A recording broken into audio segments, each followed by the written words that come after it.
Jadi makna kata mestilah dengan ilmu. Lailatul Qadar ni Nabi sebut dalam satu hadis sahih, Nabi sebut kerjalah 10 malam terakhir, malam yang ganjil. Jangan kita risau benar lah pasal tanda-tanda tu. Ada pula orang tu kadang cakap, malam tadi kan Lailatul Qadar. Ramai yang cakap, kita dengar dia kecewa tu, aduh tak sampai. Dan contohlah kan, tuan-tuan pedulilah orang yang cakap tu. Orang yang jumpa Lailatul Qadar, dia tak cakap dengan orang, biasa dia sendiri esok. Kalau kita sebutlah kan, malam tu kan memang betul hadis sebut macam mana keadaan yang malam tu bulan terang tetapi dia tak menyuluh mana. Malam tu nak kata sejuk tak sejuk mana, panas tak panas mana, siang tu pun tak berapa panas mana. Tapi kita suhu badan masing-masing beza-beza. Seorang sejuk, seorang memang sejuk kerja kan. Iya tuan-tuan. Jadi tuan-tuan ni 10 malam terakhir tu beribadah, takkan satu malam pun tak penuh. Ada nampak ke simpang masjid nah. Kenapa? Ya Allah, pokok. Kenapa orang pokok tu? Pokok tu sujud. Memang dalam hadis sebut tumbuh-tumbuhan seolah-olah bersujud kan. Tapi saya kata risau dah. Dia nampak sujud pokok tu. Besok tu dipunggah hakik majlis perbandaran tu. Rupa pokok tu tumbang. Yang kita pening-pening kepala kan, beribadah lah, janganlah risau mana. Kalau Allah Ta'ala bagi rezeki kita, alhamdulillah. Tapi tu minta lah, kalau Allah Ta'ala bagi rezeki kita lah tu kan. Orang perempuan sebab masak malam tu kan, bangun malam, bukan masak pun, manis makanan malam tadi, ngado betul lah kan, cakap kan. Tak kisahlah kau udah goreng nasi ke, udah bangun, ya Allah aku niat pagi ni aku bangun ya Allah supaya kali keluarga aku dapat makan sahur, dan aku niat ni semua kerana kau ya Allah. Jadi kita tak ada komplain. Jangan bangi-bangi bangun pagi dan corak namsak mampu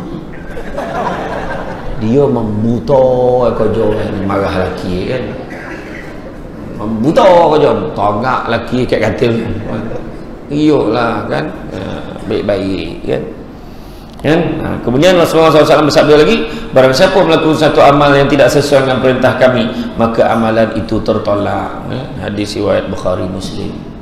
Yalah, baik benda tak sesuai dengan kita, jangan murid kan. Artis K-pop mati bunuh diri, dia pun sama pasang lilin pahala.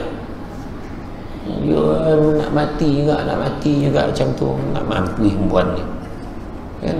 Itulah kadang terlampau benar kan dengan hiburan kan. Lepas tu tengok drama khusyuk lah tu. Puasa-puasa siang bukan zikir, tengok drama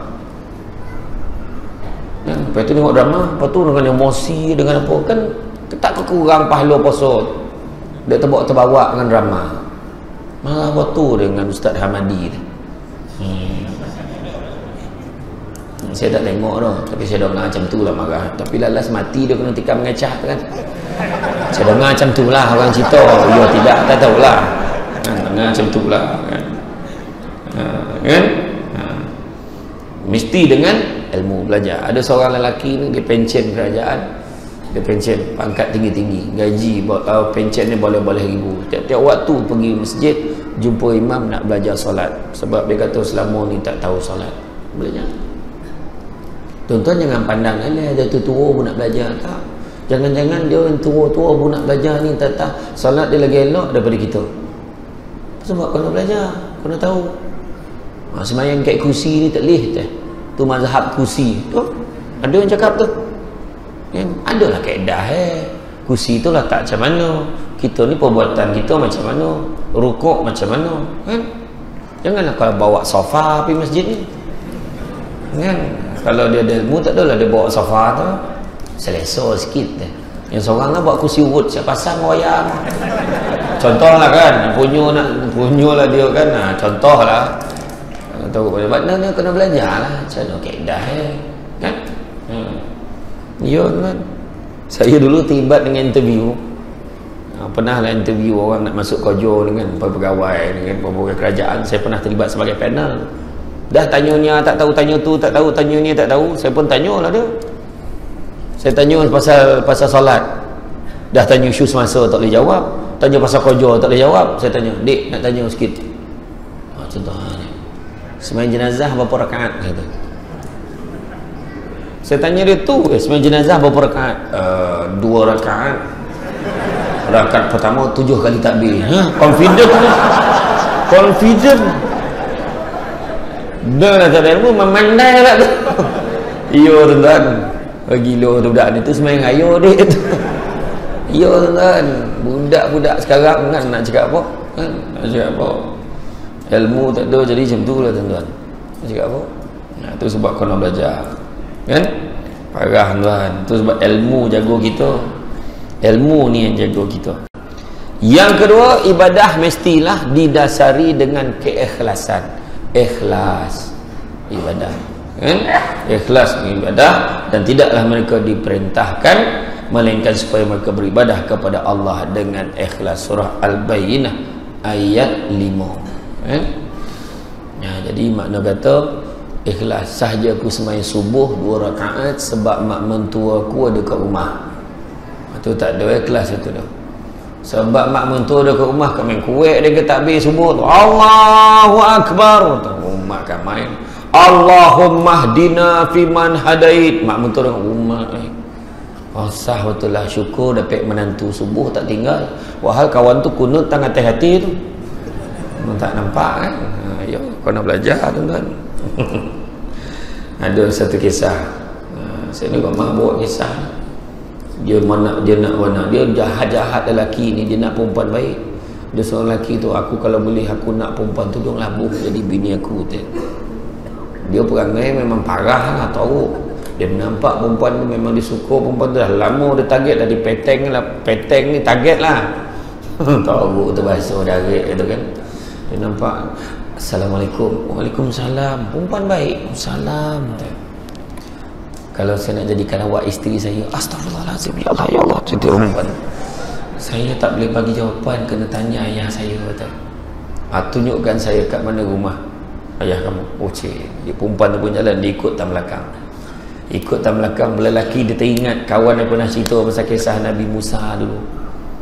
Nabi Musa dulu pernah jalan belakang perempuan, kemudian dia suruh perempuan tu, nanti dulu bagi aku jalan ke depan. Nanti makna nampak lah baik. Dia pun cakap, sekejap cik, kenapa? Bagi saya jalan di depan, takut terganggu iman saya. Yang perempuan ni, inikah jodohku? Macam tu lah perempuan. Jalan macam tu lah jalan. Lepas tu jalan sampai lah dalam perjalanan tu dia tanya lagi, ayah kamu kerja apa? Ayah tak kerja, ayah pencen. Ayah pencen apa? Pencen pejabat agama. Pejabat agama? Wah kacau ni tengah. Habis ayah sekarang buat apa? Tak ada apalah. Ayah kat rumah tak ada buat apa? Cuma ayah sekarang imam satu lah kat kampung. Imam satu. Wah parah ni. Macam ni, rumah awak mana tu? Yang bombong biru. Tak apa, kamu balik dulu, sekejap lagi saya sampai.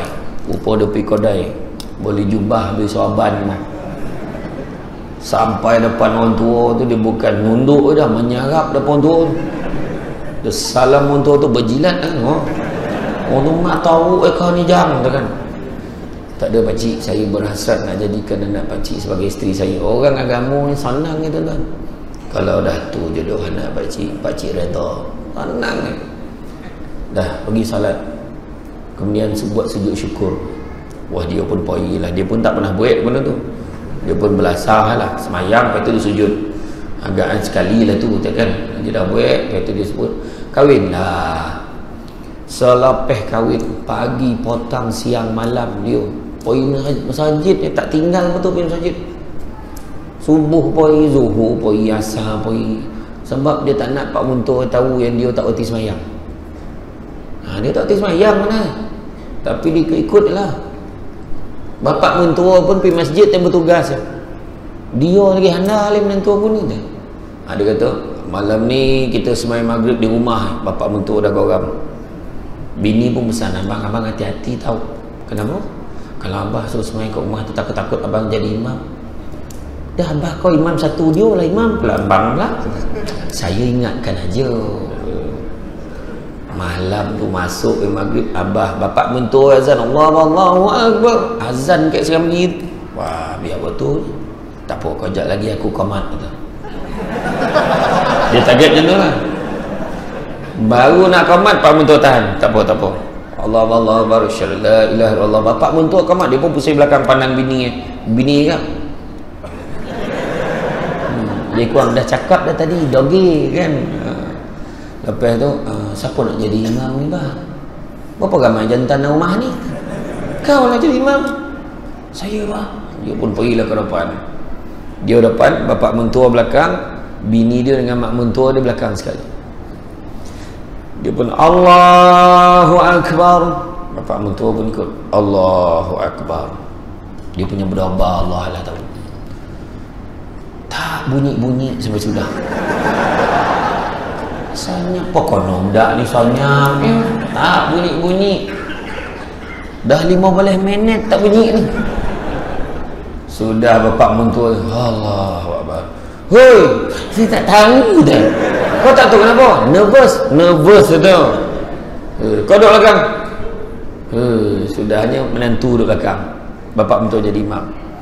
Allahu Akbar. Kali ni dia nak suruh menantu dia tolong dia. Nak tengok boleh betul ke tidak. Saja baik lupa. Bismillahirrahmanirrahim. Alhamdulillahi rabbil alamin. Ar-Rahmanirrahim.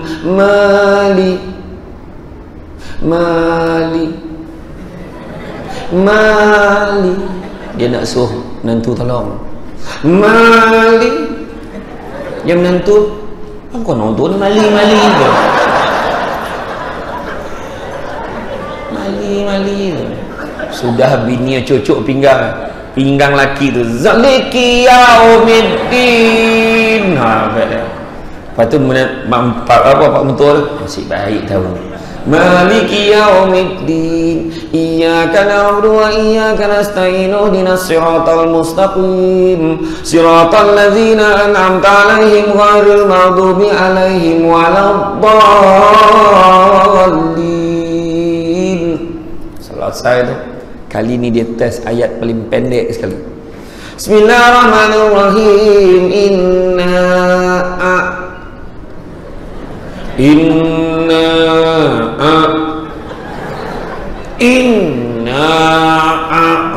Menantu tadi mali ni naak pula dah. Ni mali naak pula dah. Aduh hai. Lepas bini cucuk pula. Zap dia pusing belakang. Abang tak tahu ayat ni. Langsung mak mentua dia. Inna lillahi wa inna ilaihi raji'un. Dah tahu. Dia dah tahu macam mana. Itulah kan. Ikhlas lah tuan-tuan belajar. Ini sebab nak nikah, payah ya.